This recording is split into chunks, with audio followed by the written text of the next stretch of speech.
There's a specific kind of tired that nobody talks about. Not the tired that sleep fixes. Not the tired that a vacation heals. The tired that comes from spending years being useful to people who would never once sit in an empty hospital waiting room for you. And here's the uncomfortable part.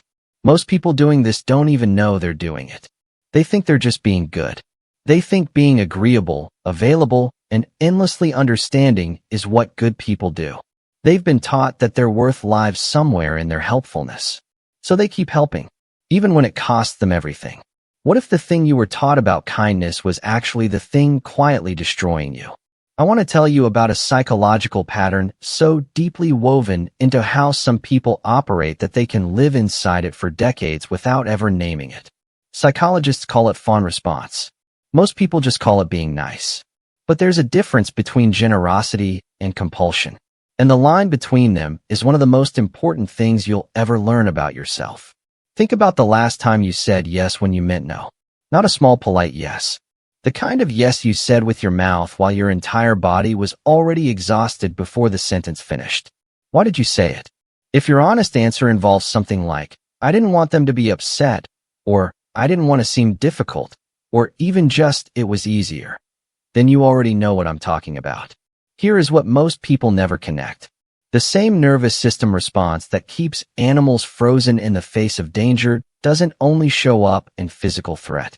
For a lot of people, social rejection, someone's disapproval, the possibility of conflict, those things register with the same urgency as a physical threat. And the brain responds the same way. Get small. Get agreeable. Neutralize the threat by becoming useful. You didn't learn to please people because you're weak. You learned it because at some point, it kept you safe.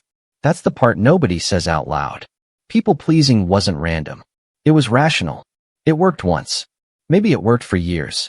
But the problem is, you're still using a survival strategy in situations that are not survival situations. You're managing adult relationships with tools built for emergency. There was a woman I'll call Sasha, mid-30s, managed a team of 8 people at a mid-sized company. By every external measure, she was doing fine. Respected, reliable, always the person who picked up the slack when someone else couldn't deliver. The problem was, she hadn't taken a full lunch break in 4 months. She covered for colleagues who never covered for her. She absorbed the emotional meltdowns of her manager and sent him calm, reassuring emails at 11 p.m. She'd been passed over for a promotion twice, and each time, she congratulated the person who got it. Warmly, genuinely. And then cried alone in her car. When someone finally asked her, what do you actually want? Not for your team, not for your manager, not for the company. What do you want? She had no answer. She sat there for a long moment, and then she said, I don't think I've been asked that in a really long time. That silence was not a sign of someone without ambition. It was a sign of someone who had spent so long managing everyone else's experience that they had completely lost the thread back to their own. And here's the dark irony of this whole thing. The more available and accommodating she became, the more people expected it. The bar for normal kept rising. And the people who benefited most from her generosity, they weren't thinking about her at all. They had quietly adjusted their expectations to include her endless availability. To them, she wasn't extraordinary. She was just what they were used to. That's not a small thing. That's a person becoming invisible by trying too hard to be seen. There's a question that changed everything for Sasha when she finally heard it. And I want to give it to you. Directly. Whose comfort are you protecting? And what is it actually costing you? Not dramatically. Not as a crisis. Just, quietly, every day. What is the running cost of making yourself smaller so that other people don't have to feel uncomfortable? Because the math doesn't work. It never has. Every yes that came from fear rather than genuine desire is a small withdrawal from yourself. And most people pleasers don't realize they've been making those withdrawals daily until the account is empty and they can't remember who they were before all of this started. Pattern interrupt. There is a particularly damaging myth at the center of all of this. The myth that if you're kind enough, patient enough, and giving enough, people will eventually recognize it and rise to meet you. That the goodness you put out will come back proportionally. It won't.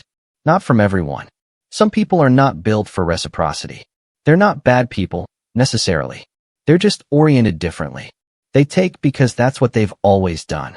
And the person who never says no isn't giving them a gift. That person is providing an environment where they never have to grow. Your endless availability is not an act of love. For the wrong people, it's an act of enabling. Here is what Sasha eventually discovered, and what I think is one of the most counterintuitive truths about human relationships. The moment she started saying no, not harshly, not defensively, just clearly and honestly, the quality of her relationships didn't get worse. It changed. Some people left. The ones who were only there because she was easy to use. And that was painful. It looked, at first, like she was losing. But what actually happened was that her remaining relationships became real. People engaged with her differently. They stopped expecting automatic yes and started actually asking. They started reciprocating. Because now there was a real person on the other side of the relationship, not a mirror that only reflected what they wanted to see. Clarity is not unkindness. A limit is not a wall. It's a door, and only the right people will bother to knock.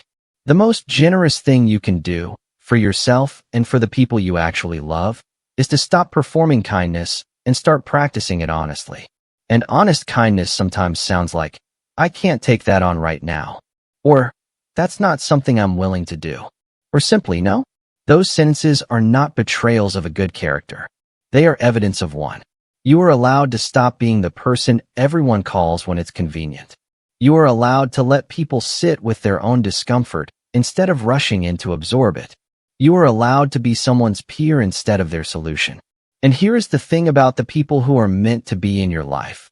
The real ones, they will not need you to perform. They will not require a version of you that runs on empty. They will not mistake your limits for coldness. They'll actually appreciate the honesty because they're bringing the same honesty themselves.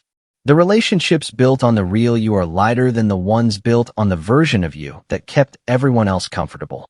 Sasha sent her manager an email last spring, not at 11 p.m., at 9 a.m., during work hours, on a normal Tuesday. She told him she'd need to leave at 5 p.m. sharp 3 days a week because she'd enrolled in a class. He said okay. Just okay. That was it. The catastrophe she'd been imagining for years. The one where someone finally saw her as difficult and withdrew their approval. Never materialized. Because it was never real. It was a story she'd been telling herself since she learned that being easy was the same as being safe. It isn't. It never was. I want to leave you with one thing. Not a rule. Not a challenge. Just a question worth sitting with. How many of the things you do for others come from genuine desire? And how many come from the quiet fear of what happens if you don't? You don't have to answer that out loud. You don't have to change anything today. But knowing the difference, really knowing it, is where everything shifts. Because a life spent making everyone else comfortable is not a kind life. It's an invisible one. You deserve to take up space. Not someday. Not once you've earned it by being useful enough. Now.